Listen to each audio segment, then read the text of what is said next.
On prend le temps donc sur AgFM de parler de l'association Denver Trail Crew, une association basée à Tour-la-Ville et créée en 2012. Le 25 juin prochain, elle organise une porte ouverte. On vous présente leur activité en compagnie de Léo Casartelli, le président de l'association. Bonjour. Oui, bonjour à tous. Alors Denver Trail Crew, derrière ce nom anglophone, on trouve donc des amateurs de VTT.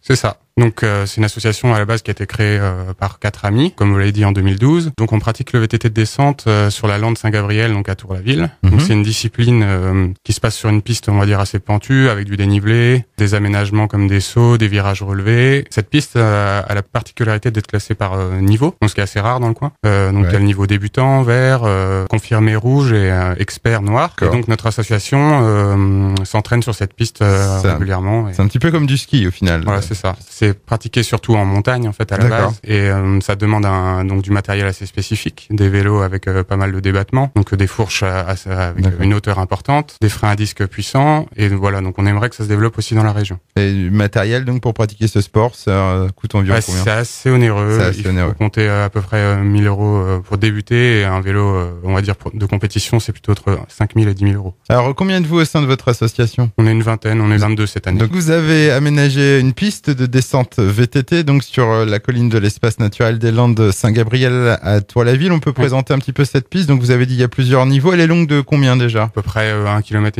et ça a été donc développé avec la mairie de Tour-la-Ville, et on l'entretient donc régulièrement pour qu'elle reste en bon état et pour proposer des nouveaux aménagements. Quelles sont les activités que vous pratiquez tout au long de l'année ? Donc c'est des entraînements en général le dimanche entre membres, et donc on propose des journées portes ouvertes pour faire découvrir au grand public. On aimerait dans le futur éventuellement organiser une compétition sur le site de la Lande. D'accord, bon on va parler de ces journées portes ouvertes organisées dimanche prochain, donc ça sera de 10h à 18h.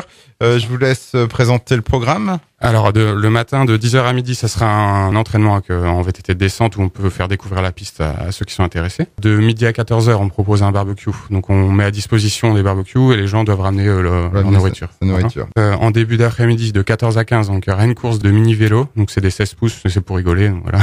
De 15h à 16h30, on peut reprendre la pratique sur la piste de descente. Et de 16h30 à 18h, donc la fin de la journée, on propose un goûter où on ramène des boissons et les personnes doivent ramener aussi leur... D'accord. Alors, on peut s'essayer, hein. C'est pas de la démonstration. On peut s'essayer. Ouais. D'accord. Si les personnes souhaitent plus d'infos, vous pouvez aller sur notre site internet, donc c'est www.denver, trail, crew.com. Donc là, vous avez toutes les infos sur le site. Eh bien, merci beaucoup, Léo Casartelli de l'association Denver Trail Crew, donc qui était avec nous. Comme vous l'avez dit, donc on peut vous découvrir davantage sur votre site internet. Donc c'est denvertrailcrew.com. Vous avez, je crois, aussi une page Facebook. Oui, il y a une page Facebook. Eh bien, merci. Je vous souhaite d'avoir beaucoup de monde pour cette journée porte ouverte. Je vous remercie. Au revoir. Au revoir.